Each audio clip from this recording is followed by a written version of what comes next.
Alô, alô, pessoal! Sejam bem-vindos ao nosso canal. Vamos começar aqui mais um assunto, mais uma playlist de exercícios, de conteúdo para a gente poder praticar para a nossa prova do Enem e ajudar você também aí na sua escola, na sua aula, no seu cronograma, tá? Então hoje a gente vai falar, o nosso tema é ligações químicas, continuando uma aula que vocês já viram aí no nosso canal com ligação iônica, revisando ligação iônica, falando sobre essa relação que existe entre cátions e ânions interagindo por força de atração eletrostática.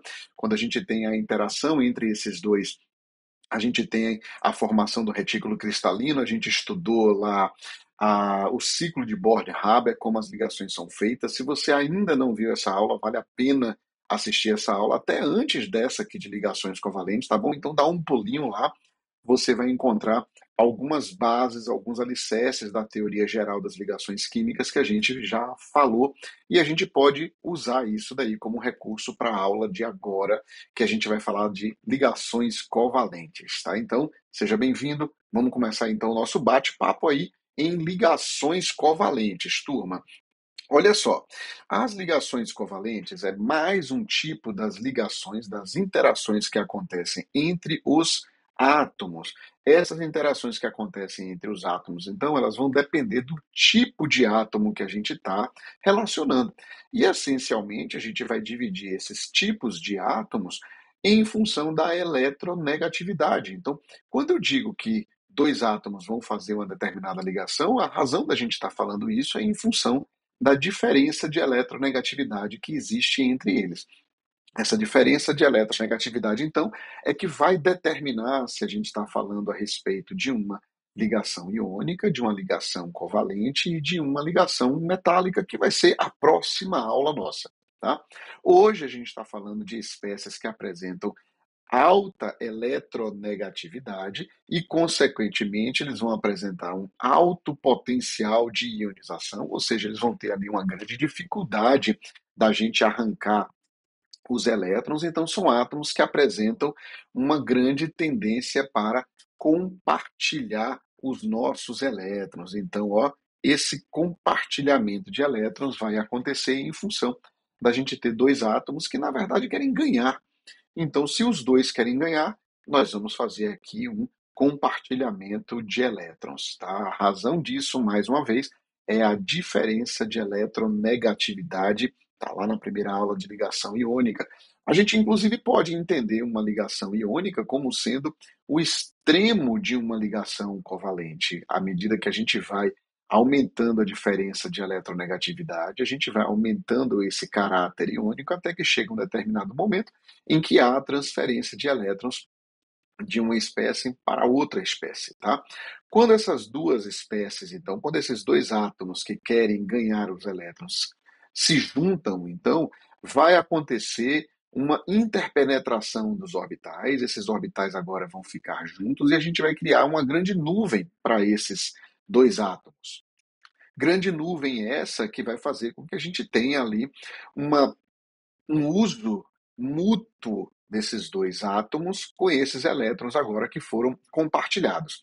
É importante a gente se lembrar algo que já foi discutido, que é a distância entre esses dois átomos, ela deve respeitar uma relação entre repulsão e atração. Porque o que acontece é que a gente vai ter, para realizar a ligação, a, a atração do núcleo de um átomo com o elétron do outro e o núcleo do outro com o elétron de um, como você está vendo aí na figura, tá? Então, esse equilíbrio entre forças de atração e de repulsão, ele pode ser medido no momento em que, quando eu tenho a menor energia potencial para essas espécies, olha, quando eu tenho a menor energia potencial, vai ser exatamente o ponto, vai ser exatamente o momento em que a gente vai ter esse equilíbrio entre as forças de atração e de repulsão. E aí a ligação acontece. Tá? Então a distância que a gente vai ter para essa ligação acontecer vai ser exatamente essa, porque essa é que vai me dar o menor ponto o ponto de menor energia, o ponto em que ele vai apresentar maior estabilidade. Se ficar mais próximo do que isso, se a distância for menor, aí a gente já passa a ter aqui um predomínio das forças de repulsão e a ligação não acontece. Se eles ficarem muito afastados, não vai ter atração, porque eles estarão muito distantes uns dos outros e, consequentemente, a gente não vai ter essa interação acontecendo, tá bom? Vamos então fazer uma questão para a gente ver como é que isso daí poderia ser cobrado de vocês, tá bom? Vamos lá. Então, temos uma questão da Universidade Federal de Minas Gerais que fala assim: o gráfico representa a variação da energia potencial em função da distância internuclear quando átomos de hidrogênio se aproximam para formar a molécula do H2. Tá? Sobre esse gráfico, todas as afirmativas estão corretas, exceto, cuidado com isso daí. Então, bora lá. A distância R2 corresponde ao comprimento da ligação. Essa distância aqui, R2, é então a distância, o comprimento da ligação seria essa distância que acontece entre os dois átomos que permite esse equilíbrio de forças de atração e de repulsão. Tá? Então, a distância R2, sim, corresponde ao comprimento da ligação. Muito bom.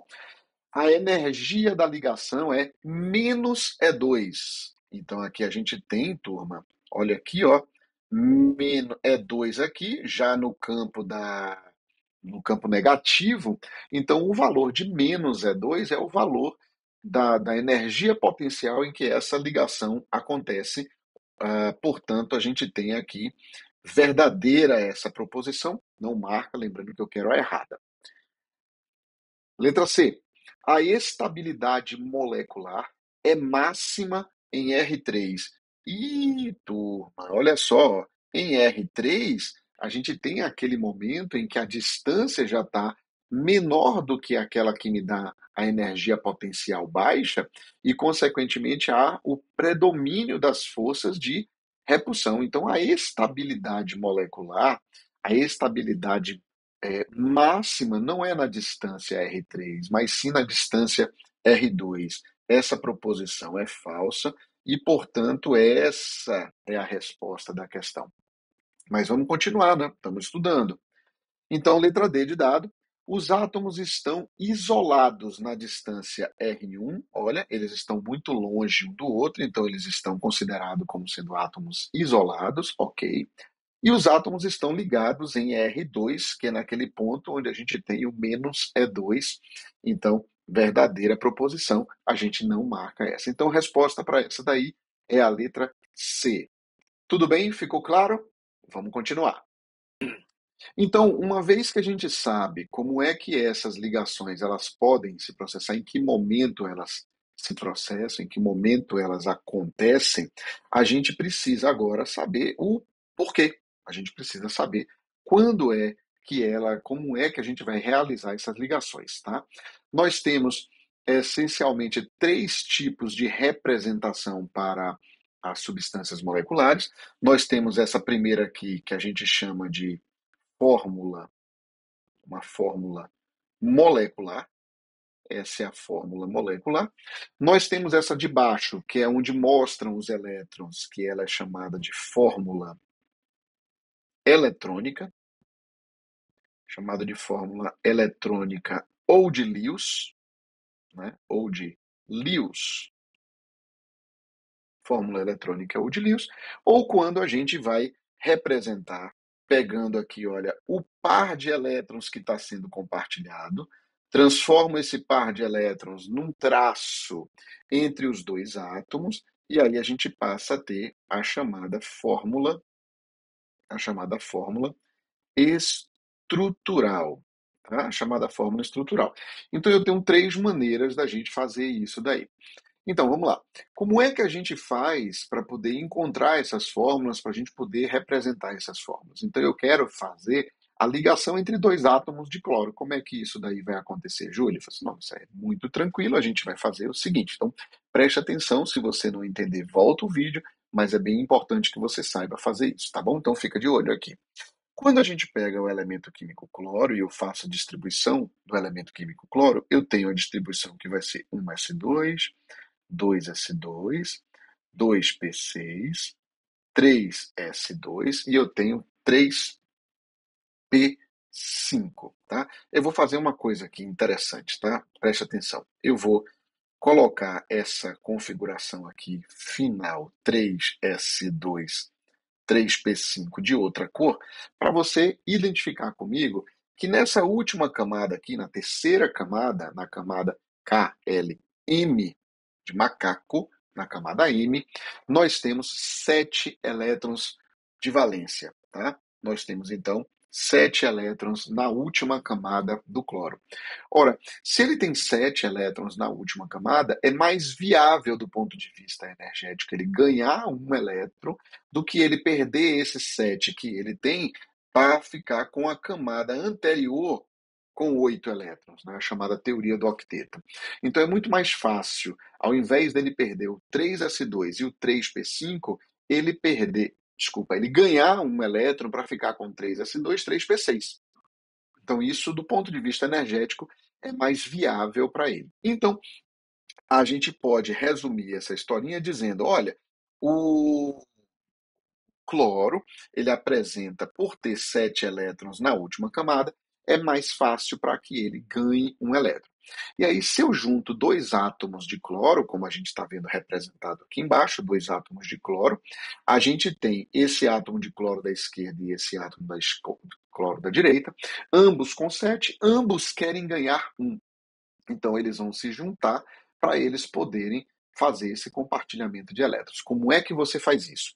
A gente vai pegar aqui um elemento químico, eu vou representar por X esse elemento químico qualquer da tabela periódica, mas vamos pensar que ele está também na família 7A, de um só, eu vou colocar ele aqui desse lado. Tá? Então eu tenho aqui o elemento químico X, e eu vou fazer o seguinte, eu vou imaginar que em torno desse elemento químico X eu tenha um quadrado.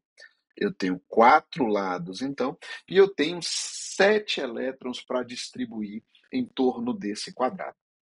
Pensa comigo aqui como é que eu vou colocar esses 7 elétrons. Eu vou colocar um elétron de cada lado e depois eu volto completando até que eu tenha os 7 elétrons dele. Preste atenção como é que eu vou fazer isso, tá?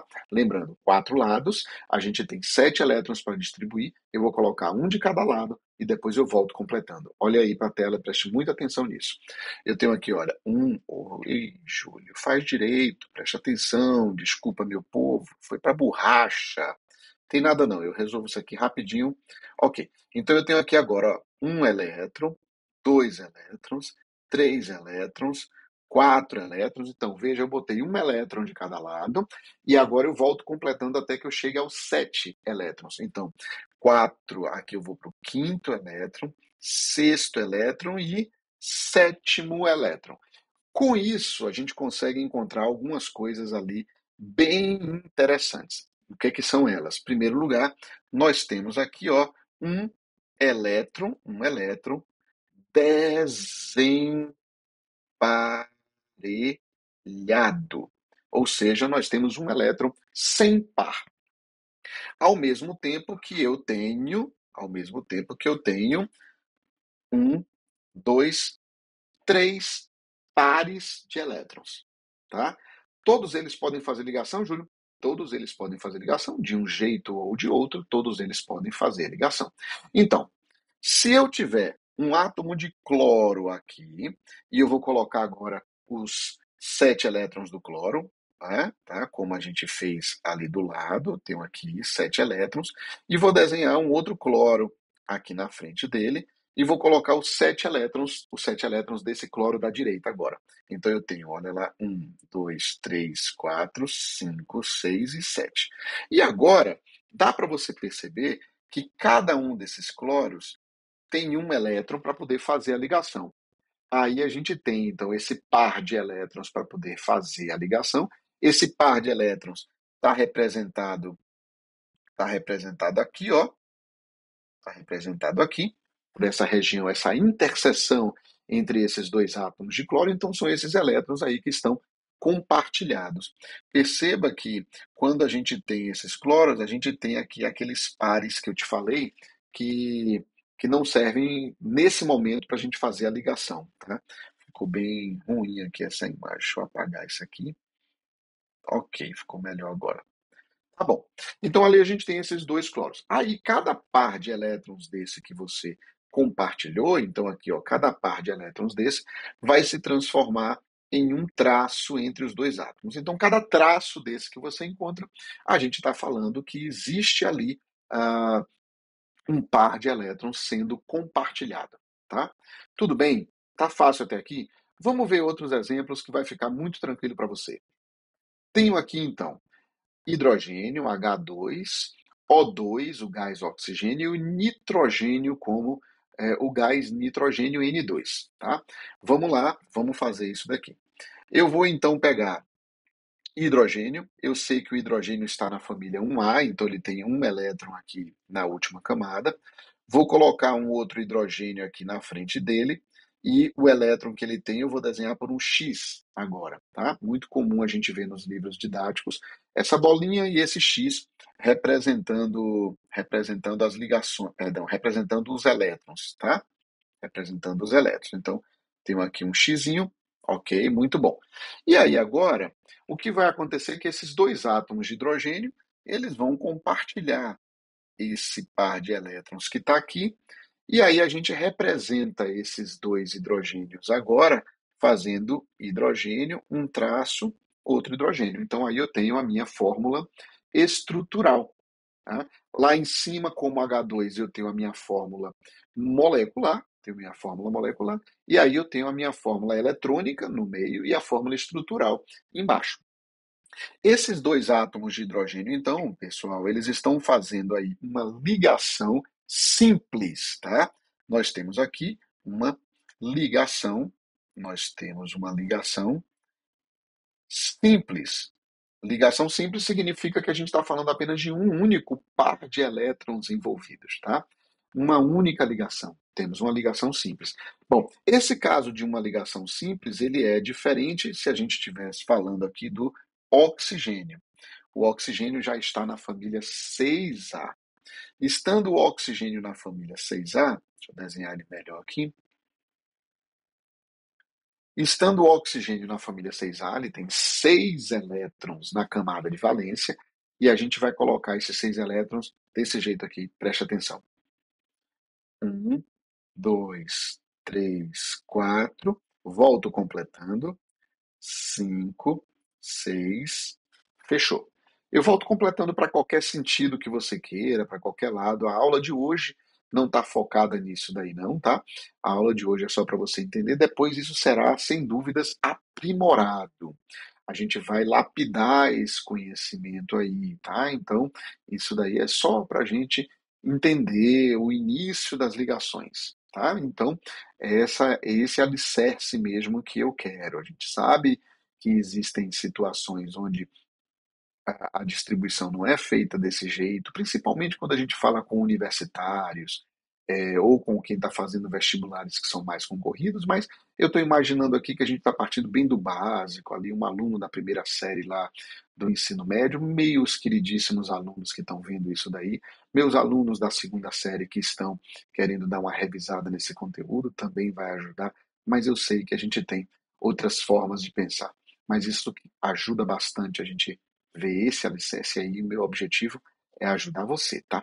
Então eu vou colocar na frente desse oxigênio aí outro oxigênio aqui, e vou colocar mais 6 elétrons, vou representar esses 6 elétrons agora por um X ao invés de uma bolinha, e olha lá, lembrando aí, quadrado, em torno dele eu tenho 4 lados, e eu vou colocar os elétrons assim, olha, 1, 2, 3, 4, volta, completando, 5 e 6. E aí agora eu tenho dois pares de elétrons que serão compartilhados. Esse par de elétrons aqui e esse par de elétrons aqui. Então, eu terei agora um compartilhamento de dois pares de elétrons. E quando eu tenho um compartilhamento de dois pares de elétrons, eu represento isso daqui por dois traços, tá? E aí agora, o que é que nós temos? Nós temos uma ligação, nós temos uma ligação dupla, ok? Nós temos uma ligação dupla. Turma, quando nós temos uma ligação dupla, nós temos também dois tipos de ligação. Essas ligações elas não acontecem exatamente do mesmo jeito, com a mesma posição dos orbitais, tá? Então, quando a gente tem uma ligação dupla, uma dessas ligações duplas, eu vou colocar aqui um pouco maior, uma dessas ligações duplas, ela vai ser uma ligação chamada de sigma, e a outra vai ser uma ligação chamada de π. Quando nós temos uma ligação simples, ela será sempre, sempre, sempre uma ligação sigma. Então teve uma dupla, é sigma e π, tá? Tá? Teve uma ligação simples, é sempre sigma. É sempre sigma. A gente depois vai entender o que é esse sigma, o que é esse π.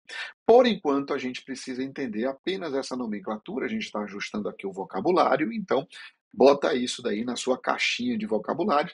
Ligação simples, sigma. Tem uma dupla, uma sigma e uma π. E o que a gente vai fazer agora com o nitrogênio? Nós vamos criar uma ligação tripla, porque o nitrogênio está na família 5A da tabela periódica, e ele tem 5 elétrons na camada de valência. E quando eu coloco esses 5 elétrons, a gente vai fazer assim, ó. 1, 2, 3, 4, volta completando 5. E eu tenho 3 elétrons desemparelhados. Do outro lado vai ser exatamente a mesma coisa. E aí eu tenho a possibilidade aqui de fazer, ó, essa ligação e essa ligação. Então, agora nós teremos entre dois átomos de nitrogênio uma ligação tripla, ok? Apareceu aqui para a gente, então, uma ligação tripla. E quando eu tenho essa ligação tripla, quando eu tenho nitrogênio fazendo aqui 3 ligações com outro, aliás, não só o nitrogênio, qualquer espécie que tiver 3 ligações entre dois átomos, né, uma ligação tripla, uma delas é sempre sigma e as outras duas serão sempre do tipo π. Tá? Bom, por que isso daí acontece? Essas ligações aí elas estão acontecendo usando o subnível P. Tá? E quando eu uso o subnível P, a gente sabe que o subnível P ele é feito de três orbitais. Esses 3 orbitais eu vou chamar de PX, PY e PZ, e esses orbitais formam entre si ângulos de 90 graus. Então é como se fosse esses meus dedos aqui, tá? Então eu tenho ângulos aqui de 90 graus. Então, quando eu faço a interação entre dois átomos, eu estou fazendo aqui uma ligação frontal entre dois orbitais. Essa ligação ela é chamada de interpenetração de orbitais. Tá? Perceba que a partir do momento em que eu faço essa ligação frontal, os outros orbitais que a gente tinha com ângulos de 90 graus, a gente vai ter agora eles em paralelo. E eles precisam se dobrar para poder fazer a ligação. Tá? Então, essa ligação aqui, ela acontece por aproximação de orbitais e não por interpenetração de orbitais. Você está conseguindo enxergar? Vamos fazer o seguinte. Olha lá. Eu tenho aqui os orbitais P de pato. Então, aqui eu tenho PX, aqui eu tenho PY, aqui eu tenho PZ. E quando eu tenho esses dois aqui que vão fazer a interação, eu tenho aqui uma ligação entre os orbitais que vai ser frontal, eu tenho aqui uma possibilidade frontal, outra possibilidade frontal. Mas quando eu faço a primeira frontal, os outros orbitais ficam em paralelo. E aí o que vai acontecer é que, para acontecer a ligação aqui, por exemplo, eles vão ter que se aproximar. Tá? Então, em primeiro lugar, que essa é uma ligação mais frágil do que essa ligação por interpenetração de orbitais. Segundo, que quando eu tenho essa estrutura, eu vou ter uma por aproximação, outra por aproximação, então a gente teria uma ligação frontal e eu teria duas ligações feitas em paralelo, e essas duas ligações que acontecem em paralelo, elas seriam exatamente as ligações π. Por isso que apenas uma, quando eu tenho simples, dupla ou tripla, apenas uma pode ser a ligação sigma. As outras duas serão sempre ligação do tipo π. Tá? Então isso daí é muito interessante, muito importante para nós, principalmente quando a gente chegar lá no assunto de termoquímica, que a gente vai quebrar essas ligações. Então, ao quebrar essas ligações, a gente vai precisar saber essa relação aí. Tudo bem até aqui? Muito bom. Vamos continuar então, vamos continuar ainda o nosso bate-papo falando sobre essas interações aí que acontecem. Agora, essas interações que elas ocorrem, pessoal, elas também têm uma outra relação. No momento em que a gente tem mais ligações entre os átomos, a gente passa a ter também um aumento da força atrativa entre esses átomos. Então, se eu tiver, por exemplo, o carbono fazendo uma ligação simples, um carbono fazendo aqui uma ligação dupla e um carbono fazendo uma ligação tripla, invariavelmente, quando eu tenho uma ligação tripla, eu tenho um aumento da força atrativa entre essas espécies. O que significa que é muito mais difícil quebrar as três ligações do carbono da tripla do que eu quebrar as ligações do carbono da simples. Mas eu queria que você prestasse atenção numa coisa muito interessante. Queria que você percebesse o seguinte, olha lá. A quebra da ligação, a quebra da ligação simples é 416. A quebra da ligação dupla é 613. Perceba que não é o dobro. Você percebe que não é o dobro? Você percebe que a gente não tem aí o dobro de 416, 832, não é que é menor? O que que isso significa? Que o valor para quebrar a ligação π, tá? Lembrando que aqui a gente tem uma sigma e uma π nesse verde aí, nesse carbono verde, eu tenho uma sigma e uma π. Então a sigma tem o mesmo valor, claro, mas a π ela é mais fraca, ela é mais frágil. Perceba que no vermelho, no carbono que tem aí a ligação tripla, não é três vezes o valor da ligação sigma que eu tenho lá em cima do amarelinho. Tá? Então, isso daí, a gente tem essa relação que vai influenciar na força, na interação que existe entre essas partículas. Tudo tranquilo até aqui, pessoal? Tá faltando um pouquinho a coisa para acabar. Já já a nossa aula vai terminar. Então, preste atenção aqui em mais uma coisa importante. Quando a gente está falando dessas ligações também, a gente está falando de uma possível classificação com relação à polaridade da minha ligação. Essas ligações elas podem ser polares ou apolares, a depender da diferença de eletronegatividade. Quando eu faço uma ligação química entre átomos que apresentam a mesma eletronegatividade, a gente tem um par de elétrons compartilhado de forma justa, compartilhado ali igualmente entre esses dois átomos de cloro, por exemplo.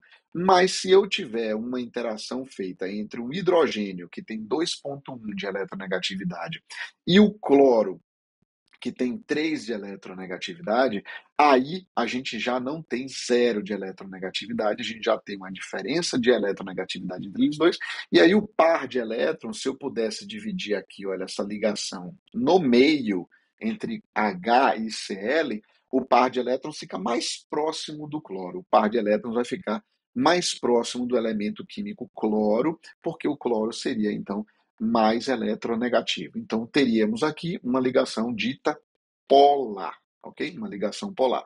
Entenda lá aquele negócio que eu falei para vocês lá no iniciozinho da aula, que quando a gente tem a ligação entre átomos diferentes, a gente vai aumentando, a gente pode aumentar esse quesito, esse critério da polaridade, e à medida que a gente vai aumentando a polaridade da ligação, por exemplo, saindo aqui, opa, canetinha errada, saindo aqui então de zero, saindo de zero para 0,2, para 0,5, para 0,9, eu estou aumentando, preste atenção, o meu caráter iônico. Júlio, peraí, você falou que a aula é de ligação covalente, como é que você está falando de caráter iônico? Porque o caráter iônico é quando a gente tem uma diferença de eletronegatividade que chega ao ponto de alguém de fato perder elétron e o outro ganhar.